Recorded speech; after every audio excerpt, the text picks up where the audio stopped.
समझ आएगा। हो गया।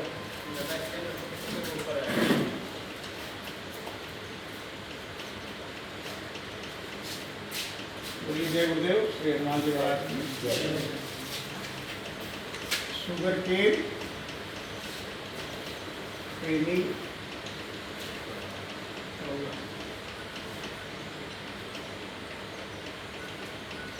देखिए, आपको आज बताया जाएगा कि गन्ने में विल्ट की बीमारी लगती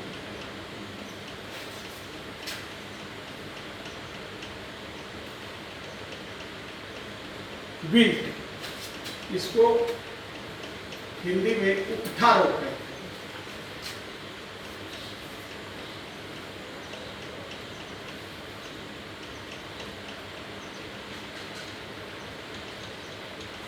विल्ट, गन्ने का उकठा रोग। गन्ने में एक बीमारी लगती है उकठा रोग, ये महामारी के अंतर्गत आती है।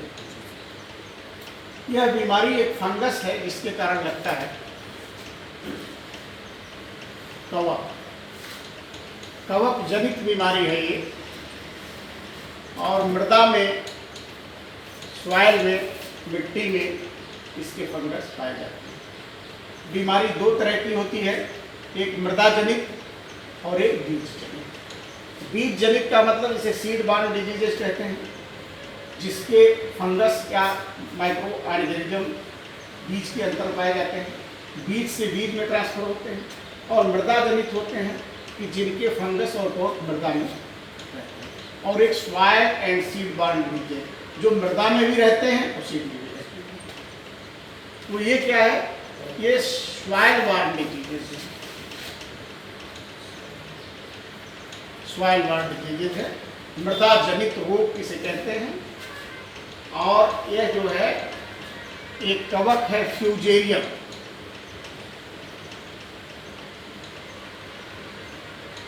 Fusarium saccharide.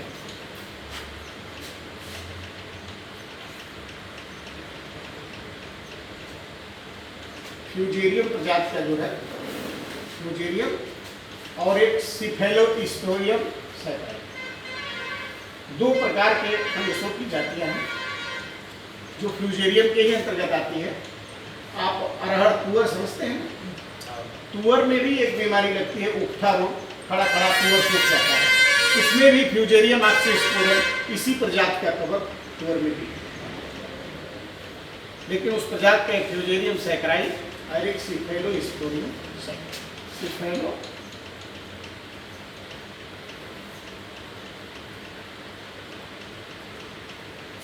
स्पोरियम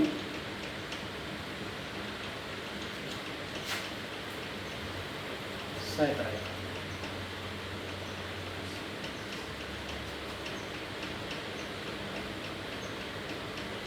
ये दो जो है कवकों की प्रजातियां हैं जो जिससे उकठा रोग फैलता है। जो आपसे खोल में होता है, सिफेलोस्पोरियम, खोल में होता है, जो प्रजाति किसमें होती है? ये भी गन्ने में ही है। गन्ने में ये दोनों लगते हैं, कहीं सिफेलोस्पोरियम है, कहीं फ्यूजेरियम है। तुअर में भी होता है। तुअर में फ्यूजेरियम ऑक्सीस्पोरम। उसी फ्यूजेरियम जो है एक प्रजाति है, स्पीसीज है, जिसकी जातियां अलग अलग फसलों में रखती है। इनका लक्षण, सिम्टम क्या है? इनको पहचानेंगे कैसे? तो बता रहे हैं ना, सिम्टम्स, इसीलिए दिख रहे हैं, पहचानने के लिए तो बात कर रहे हैं। सिम्टम्स, इनके लक्षण क्या है? जी,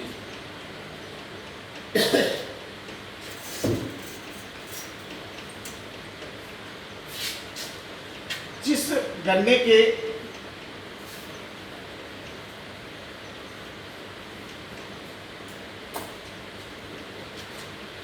में लग जाता है फ्यूजेरियम, गन्ने की पत्तियां मुरझाना शुरू हो जाती हैं। ऊपर से जब देखेंगे 3-4 पत्ती सूखने टाइम पहले पीला होंगे, फिर सूख सूख के मुरझाने लगेगी पत्तियां। और मुरझाने के साथ साथ जो है गन्ने का जो मध्य भाग है, बीच का भाग है, वो खोखला हो जाता है, पूरी तरह से पोल। यहाँ पे जो है बिल्कुल खोखला हो जाएगा, और गन्ना धीरे धीरे आपकी पूरी तरह से सूख जाएगी।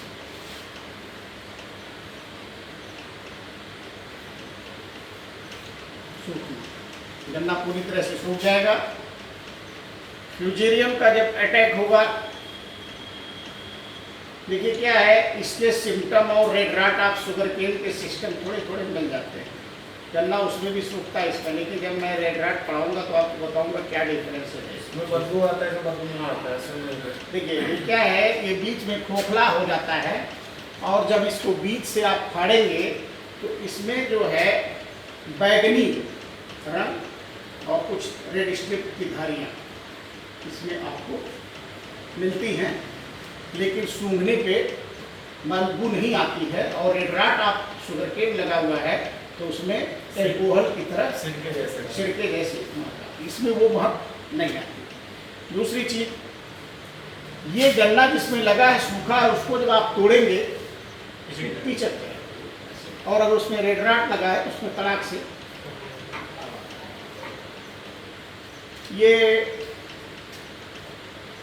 गन्ने की इंडेमिक डिजीज के अंतर्गत आता है। एपिडेमिक डिजीज जिसे कहते हैं, महामारी रोग। कभी कभी इस बीमारी के आने से प्लाट का प्लाट सूख जाता है और इसके जो फ्यूजेरियम जो है, आप ये जान लें, प्लांट पैथोलॉजी आपने पढ़ा है। प्लांट पैथोलॉजी में एक विभाग है ड्यूटेरोमाइकोटीना। ड्यूटेरोमाइकोटीना, देखिए हम हिंदी का प्रयोग ज़्यादा कर रहे हैं ताकि सबके समझ में पूरी बात आ जाए। ड्यूटेरोमाइकोटीना एक विभाग है। प्लांट पैथोलॉजी में फंगसों का विभाग है, मेस्टिगोमाइकोटीना, ड्यूटेरोमाइकोटीना, बेसिडियोमाइकोटीना, एस्कोमाइकोटीना। तो ये जो फंगस है, ये ड्यूटेरोमाइकोटीना का फंगस है, जो फ्यूजेरियम ऑक्सीस्पोरम है। फ्यूजेरियम ऑक्सीस्पोरम तुअर में, अरहर में लगता है, और इसी की प्रजातियां जो फ्यूजेरियम सैकराई। ये ड्यूटेरोमाइकोटीना विभाग प्लांट पैथोलॉजी के एक डिवीजन है, उस विभाग का एक मेंबर है ये फंगस। ये फैलता किस तरह है, ओनिडिया द्वारा इसका जनन होता है। ए सेक्सुअल रिप्रोडक्शन, जिसमें बडिंग मोकुलन आता है, ये फंगस जो रखता है, ये अपने ऊपर तमाम तरह के फंगसों को, जिसे आप कहते हैं स्ट्रेप्टोकोकाई, ऐसे जो झुंड बनाता है, धीरे धीरे एक फंगस अलग होकर के इससे जो है ड्यूटर स्पोर निकलते हैं और वो अन्य गन्नों में जाकर के फंगस। फैलने का माध्यम क्या है इसके, हवा और पानी। एक में लग गया तो हवा के द्वारा दूसरे में इसको पहुंच जाएगा। जो फूल निकलता है उसमें ये देखो, ये दूसरी चीज है बीमारी। ये गन्ना सूख जाता है, कुछ बचता नहीं। काला गन्ना सूख वो जाता जो ऊपर काला पड़ता नहीं है, नहीं, वो दूसरी चीज है, उसके बारे में अलग बताएंगे। वो कंडुआ है, वो स्मट है। वो जो आपने बात किया वो इसमें है, उसकी बात हम अलग करेंगे। वो भी हवा से फलता है ना। हवा का मतलब क्या होता है, किसी चीज को जाने के लिए माध्यम। जब एक में लगा तो हवा लगेगा, दूसरे में जाएगा, या पानी में उसका स्पोर गिरेगा तो वो पानी दूसरे खेत पे जाएगा। हवा और पानी से ये फैलता है, हवा और पानी। जैसे ये सॉइल वाल भी है ना, तो पानी जब लग जाएगा उसमें बढ़ जाएगा, एक खेत में हमारा अच्छा वो लगा, दूसरे खेत में पानी जाएगा, पानी हो जाएगा। सॉइल वार्ड डिजीज है ना। उसके लिए मेहरबानी करो। दूसरी चीज ये है, खेत में नमी अगर ज़्यादा है और काफ़ी दिनों तक बरसात हो रही है तो इस फंगस को सरवाइव करने का ऑप्टिमम टेम्परेचर, अनुकूल वातावरण, ऑप्टिमम एटमॉस्फेयर जिसको कहते हैं, अनुकूल वातावरण हो जाता है और ये नमी में काफ़ी फैलता है। वैसे कोई भी फंगस या कि नमी में ज़्यादा सरवाइव करता है, वैसे जब नमी होता है इसका सरवाइव। अब आप इसी प्लाट में अगर ये लग गया मान लीजिए, तो इसका नियंत्रण क्या है। देखिए ये है महामारी है। नियंत्रण के लिए सावधानी सबसे जरूरी है। जैसे किसी खेत में कोई गन्ना एबनॉर्मल साइज का दिखता है, मान के कोई गन्ना सूखा देख लिया, तो सूखे गन्ने को आप जड़ से खोद के निकाल लें और खुदे हुए भाग में 50 ग्राम चूना 50 ग्राम चूना डाल करके उसको गड्ढे को आप, जिससे इस रोग का संचार आगे, ये रोगिंग इसको कहते हैं। रोगिंग मतलब रोगी पौधे को हटा। दूसरी चीज क्या है इसके नियंत्रण में, अगर ये किसी खेत में लगा हुआ है तो उसमें उचित जल निकास की व्यवस्था होनी चाहिए, नमी नहीं होनी चाहिए खेत में, और नमी से बचाने के लिए खेतों में ड्रेनेज फैसिलिटीज, जल निकास की पूरी व्यवस्था होनी चाहिए। ड्रेनेज फैसिलिटी, जल निकास की पूरी व्यवस्था खेत में होनी चाहिए। Prevention is better than cure, बचाव ही सर्वोपरि है। इसलिए खेत में कहीं इस तरह का दिखे तो उस पौधे को निकाल दें। दूसरा देखिए, कोई भी फंगस लगता है, कोई भी महामारी है, तो फंगस के लिए वह आगे न बढ़े, इसके लिए आपको सिस्टेमिक फंगिसाइड का प्रयोग करना है। जैसे मैनकोजेब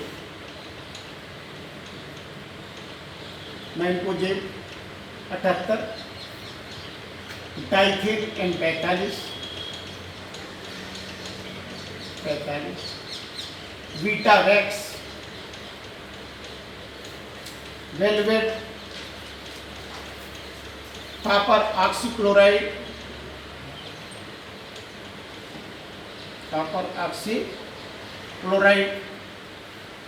ये सिस्टमिक फंजिसाइड जो उसके सिस्टम के साथ यूज कर लिए जाते हैं।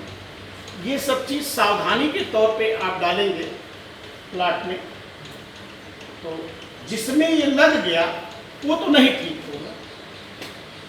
जैसे किसी आदमी को कोई बीमारी हो गई, घातक बीमारी हो गई उसको, तो मान लीजिए उसके जो अगल बगल खड़े लोग हैं उनको तो आप बचा सकते हैं, तो जिसमें लग गया उसको तो उखड़वा दीजिए, लेकिन और में अगर फैलने की संभावना दिख रही है, ये मैनकोजेब 78 है, डाइथेन M45 है, वीटावैक्स है, वेलवेट है, ये सबका डोज 3 ग्राम प्रति लीटर के, 3 ग्राम जो है प्रति लीटर के हिसाब से 15 किया 45 से 50 ग्राम एक टंकी में इसका उपयोग करना। 1 एकड़ में इस दवाई में चूना भी मिलाना है? नहीं, ये 500 ग्राम चूना उसके लिए है कि जब पौधे को उखाड़ेंगे तो 50 ग्राम चूना गड्ढे में डालेंगे और गड्ढे में डाल के हेक्साटाप भी आता है सर, हेक्साटाप जैसे आपने कहा।